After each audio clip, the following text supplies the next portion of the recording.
Hi, good morning, and welcome to the first week ahead tarot forecast of Pebblebrook Village.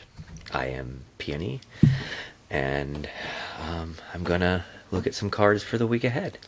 If we're lucky, people watching the video, we might have a surprise guest appearance by my cat, who is wants attention very badly right now. All right, for a recap for those that might be just tuning in, I do month ahead and week ahead readings. I posted the first month ahead on April 1st. So the month ahead for April, that is a longer, more in-depth reading than the week aheads will be. And yeah, so if you haven't checked that out yet, check that out. Do all those podcast things, like listen, subscribe, please. I appreciate it if this feels like the right community for you.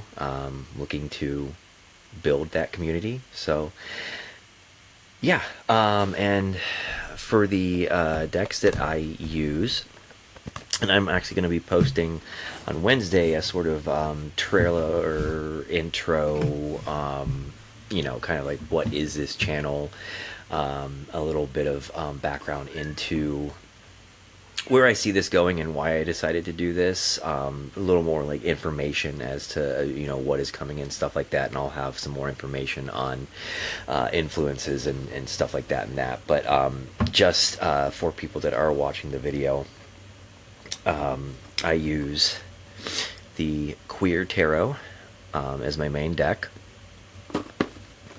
Beautiful, very beautiful. I use the Phantom Tarot for clarifying pulls. So I'll do, for the week ahead, a 3-card pull, and then pull a clarifier at the end. A little more... it's 6 or 7 for the month ahead for the layout that I do, and then same thing, a clarifier with the Phantom at the end of that. And then also as part of that clarifier, I also pull a Slavic Oracle card.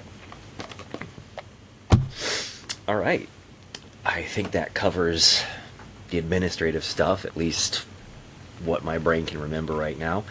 For people watching, you will also be watching me enjoy my coffee. So let's get into this.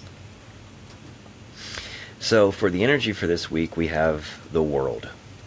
And this is a gorgeous card, probably one of my favorite cards in this particular deck. It's a gorgeous card in general. It's a celebration. It is the end of the major arcana, so in a lot of ways it's the ending of a cycle, an ending of kind of the soul's cycle. An ending can mean a great number of things. It's not death. It just, all things end, and of course that does mean inevitably that we as humans, physical beings, will die at some point. But endings are, relationships, concepts, businesses, ideals. There's a lot of stuff that obviously can end, and the World is also related to Saturn, the planet, which in the month ahead reading, there's a lot of Saturn energy. The first card pulled was Capricorn, was the Devil, which Capricorn, ruled by Saturn. We obviously have Saturn being a major conversation piece right now in the skies, in that it is in Aries and part of a kind of build up in that sign. I won't go too much into that part of it. I kind of spend more the month ahead going into that. But Saturn is in Aries. It moved into there not too long ago. It's not, it doesn't like being in Aries. Aries is, impulse and action, and Saturn wants to kind of sit back and listen and learn and teach and build the kind of like ideal container for things. And that's not, not one is right or wrong. Sometimes I admire that Aries energy for sure, being a Libra, ascendant Libra rising, and that impulse sometimes to just take action and do stuff is very important. And April 1st was a Libra full moon. Sun is in Aries, moon was in Libra, so me starting a podcast, something that I've been sitting on for a while, and then just boom, it just kind of like, that Aries impulse in me just finally took over, and I just did it. So the energy for the week, I think we're seeing the ending of things, the ending of major cycles, thoughts, ideals, and I think without, beating the dead horse of what is going on in the world, it's hard. This is a collective reading, so it's hard not to go into it, at least to some extent. But like just between, things that were said online over the weekend, and this back and forth with,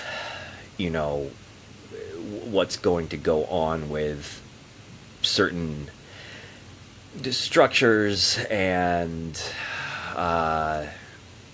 supply chains and stuff like that, we're going to see an advancement of an ending of those things. And interestingly enough, on the card, the world, which, like I said, is Saturn, has 4 symbols on it, the same that are on the wheel of fortune, which is Jupiter.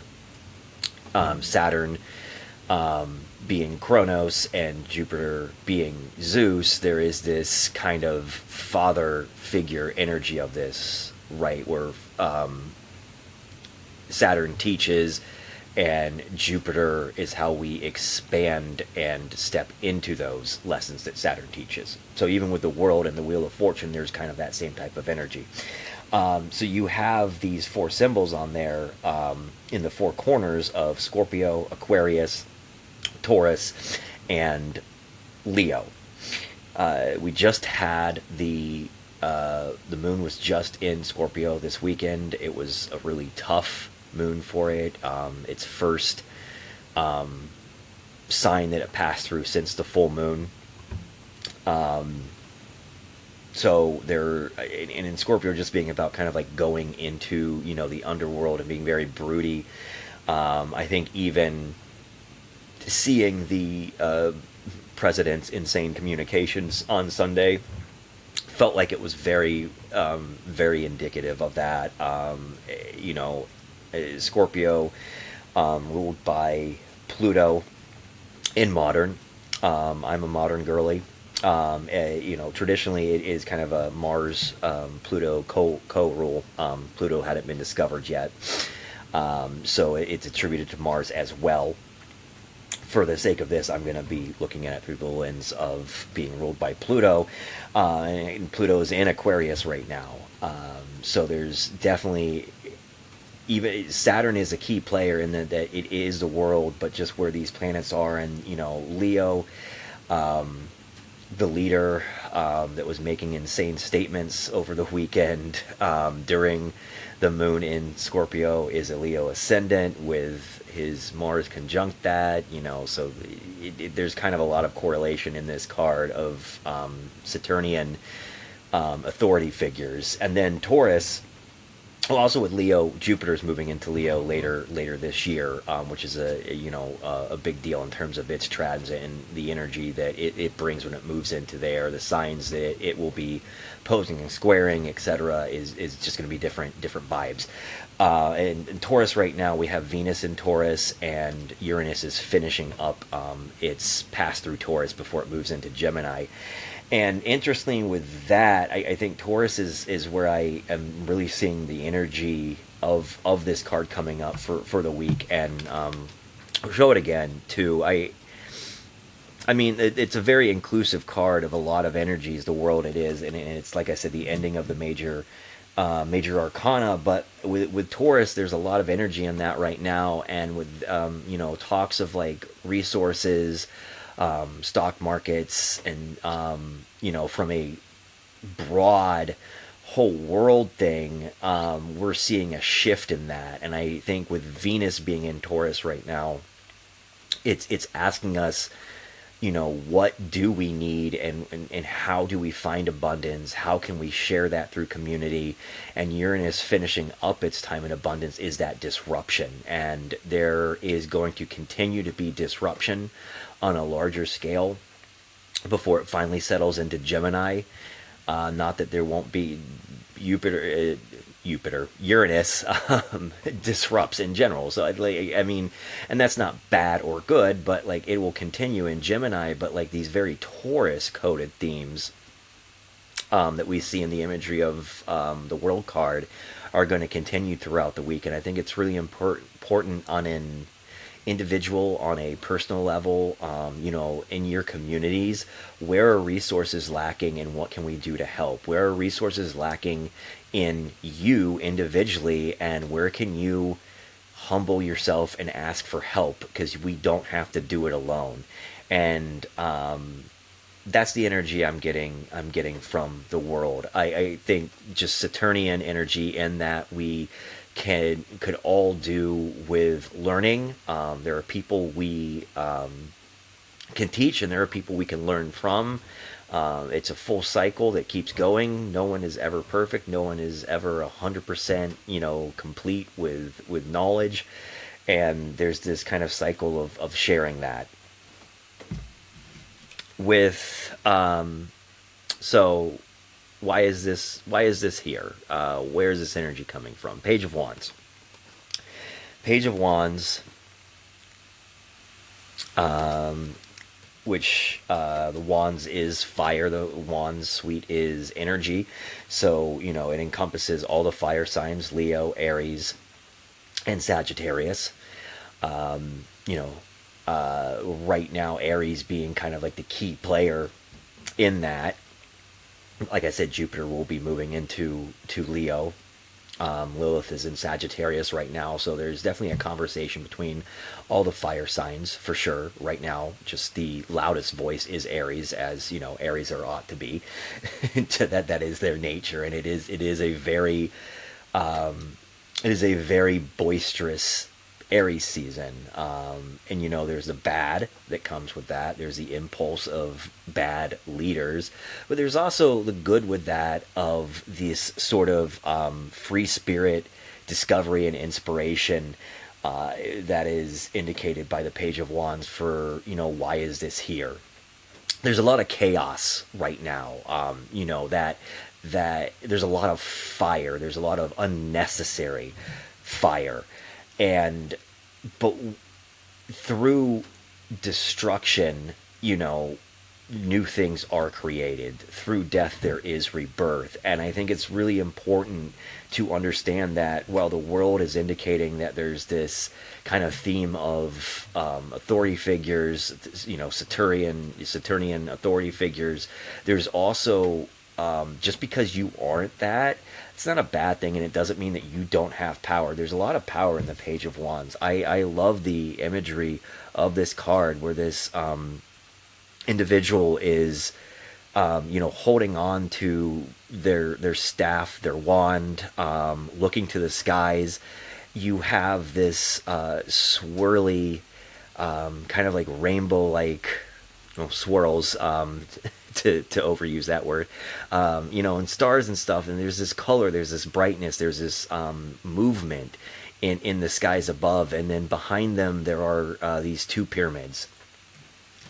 And the beautiful thing about that is, the pyramids have been around for a long time. The pyramids, in ancient Egypt, eclipses and stuff like that it meant a great deal to those cultures. And that's not something I'm going to go into depth in this reading. But,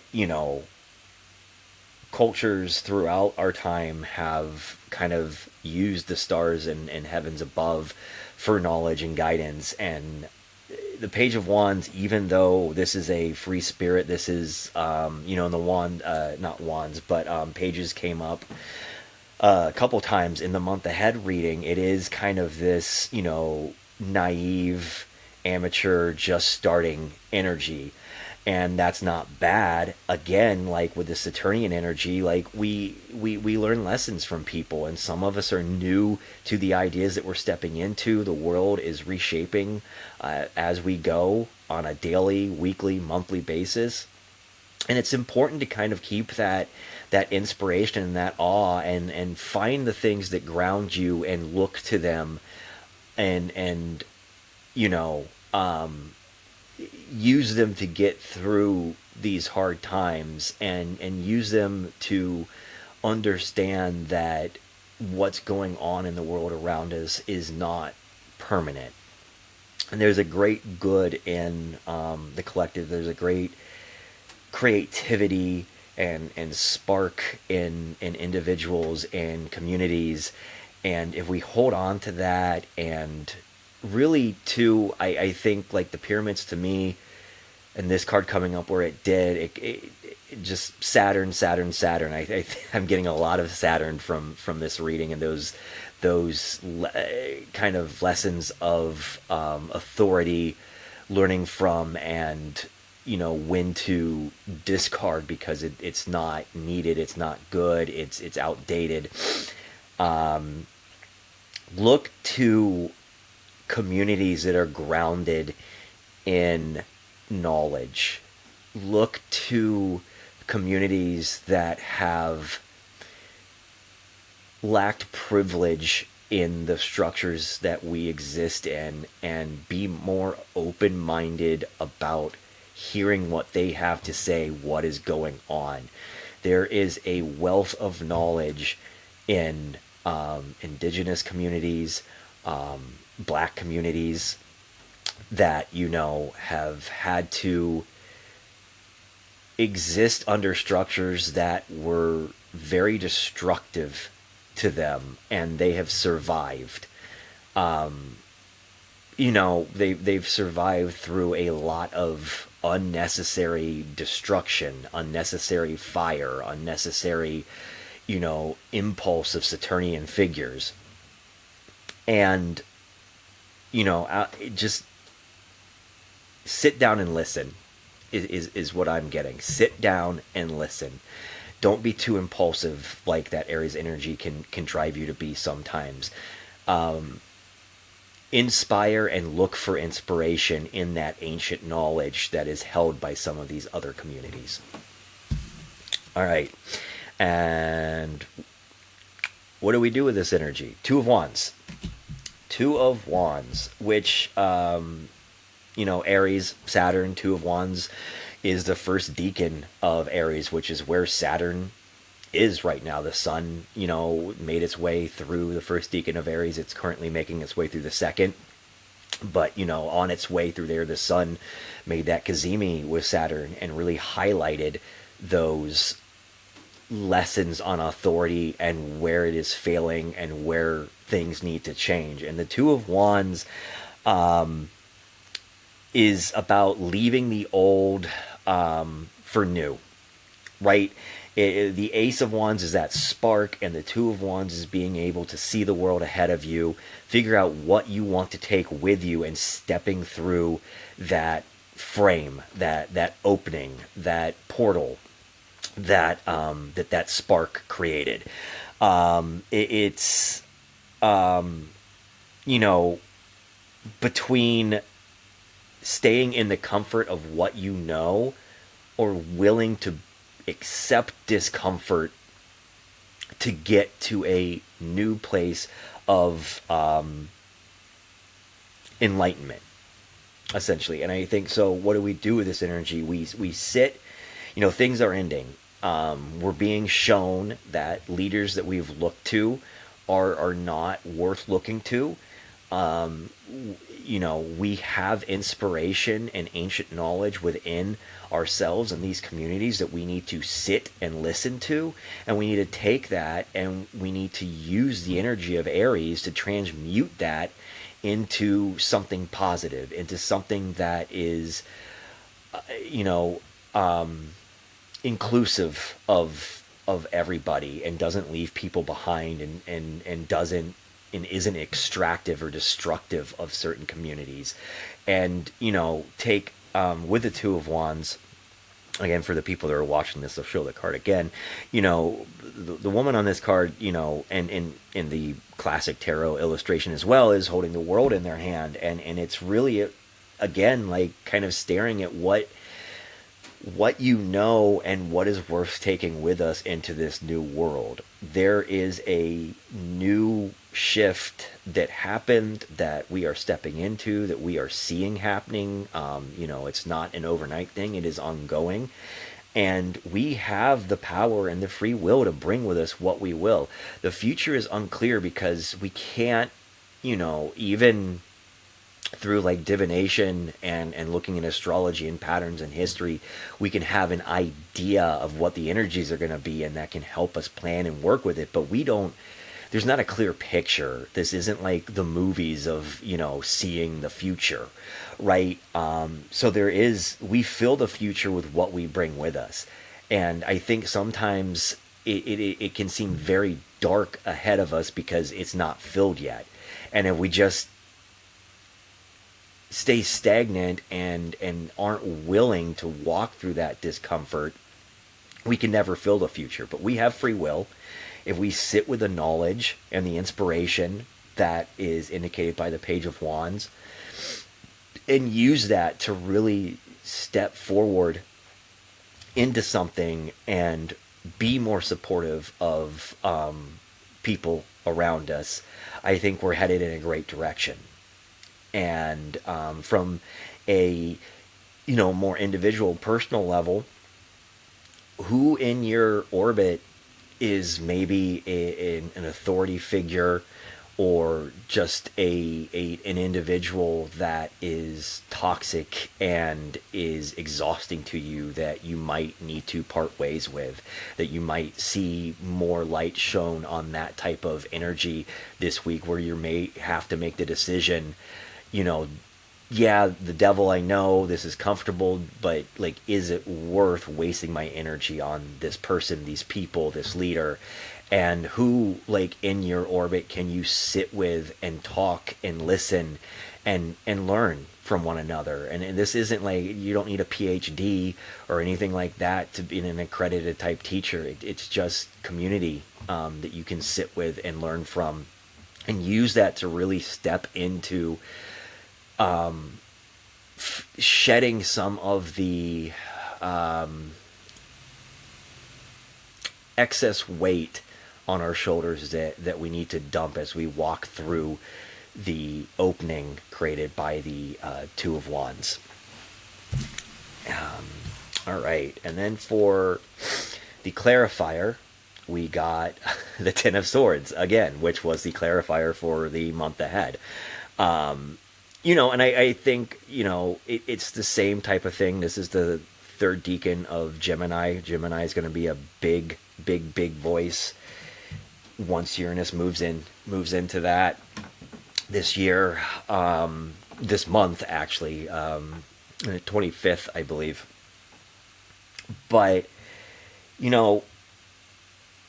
Ten of Swords is like complete defeat, but I think too, like in the case of the energy this week, I'm getting more like surrender, and it's going back to the lessons of the three cards that were pulled, of surrender to the lesson that sometimes we need to release things, sometimes we need to just sit and listen and be silent and accept that, even though the things that some people are saying might be triggering to us, or might triggering in, like, it makes us feel guilt or shame, that we need to experience that, because there are groups of people that have had this amount of privilege that sometimes blinds them to the reality that is the world around us, that is the lived experience of other communities that haven't had those privileges.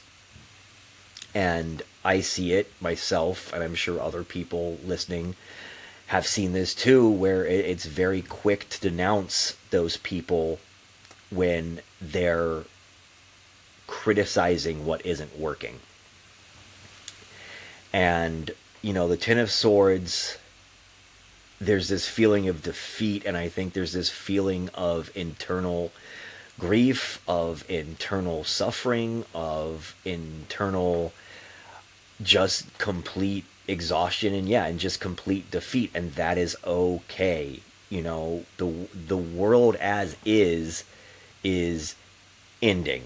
The world, again, the last card in the major arcana. This is about endings and new beginnings.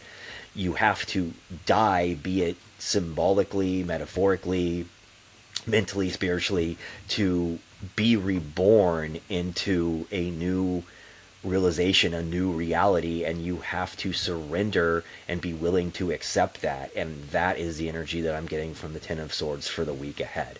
There's just going to be a lot more onslaught of hard truths, and it's okay to be depressed, it's okay to be anxious, but don't linger in it. Don't make that your identity.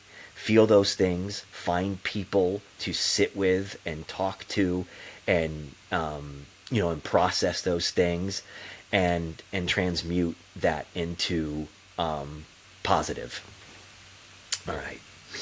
And then for the Oracle card, we got protection. Now, this protection, some of the themes of this are costume, authority, warriors. There is a father-son theme with this, or just in general. It's not gender exclusive.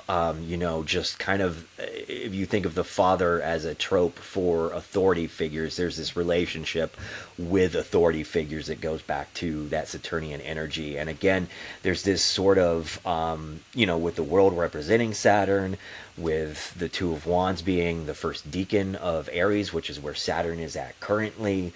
There's this very tumultuous, fiery authority energy, and we have to accept what we want to do with that, to really, because if you look at it from the father-son relationship in terms of Kronos and Zeus, Saturn and Jupiter,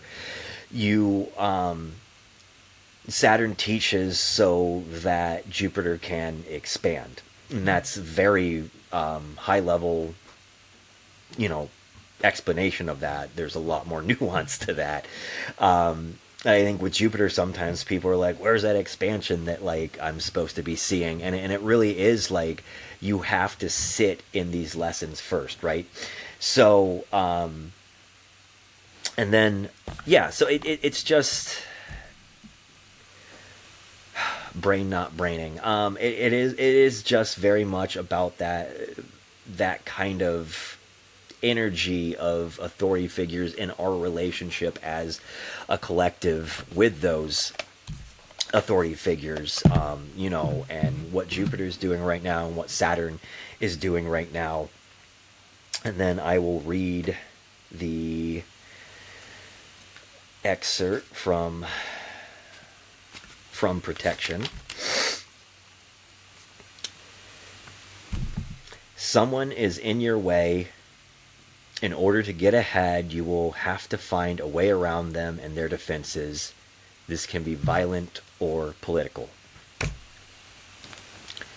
I get, it makes me think of ICE and all the horrible things that they've been doing. It makes me think of, the ongoing heinous decisions that politicians are making to maintain, their comfort of what they're getting from lobbyists, etc. And we don't have control over that. But we do have control over ourselves. We have some level of control over our, our families and our communities. And in control, I don't mean we need to be controlling, but we can control in terms of how we show up and the choices that we make to move forward. So again, yeah, this is very Saturnian. I think we need to really sit with the people we love, make some time this week to have conversations about how you're feeling. Make, if you've been thinking about seeing a therapist, maybe, make some intentional effort this week to look into finding one that feels like a safe space and someone that you can have worthwhile communications with. If you've been thinking about studying something, do that. If you've been thinking about getting involved with community through food banks, whether that be donations or volunteering or soup kitchens or whatever you can do, reach out to these areas in community that aren't privileged. Sit with them and listen to what their struggles have been and how they have been surviving this, and what you can do with the privilege that you have as an individual to help and show up. And that is the reading for the week ahead. This was a little longer than I thought that these smaller week aheads would be. This is, obviously an ongoing process. This is the first one. I'll probably work on tightening them up a bit. I am a rambler. I like talking. I'm very air energy, but I'm allowing myself the grace to just go with the flow with this and see where it goes. So again, I do month ahead and week ahead. The month ahead will be posted on the first of the month. The week of the heads, Mondays, at least for the time being. And I would really very much appreciate it if you are enjoying these so far. Listen, follow, share with people that you think might get something out of this. I'm not for everybody, no one is, but if you know somebody that might really vibe with this, I would very much appreciate sharing the love. All right, I love you all, and I will see you next Monday.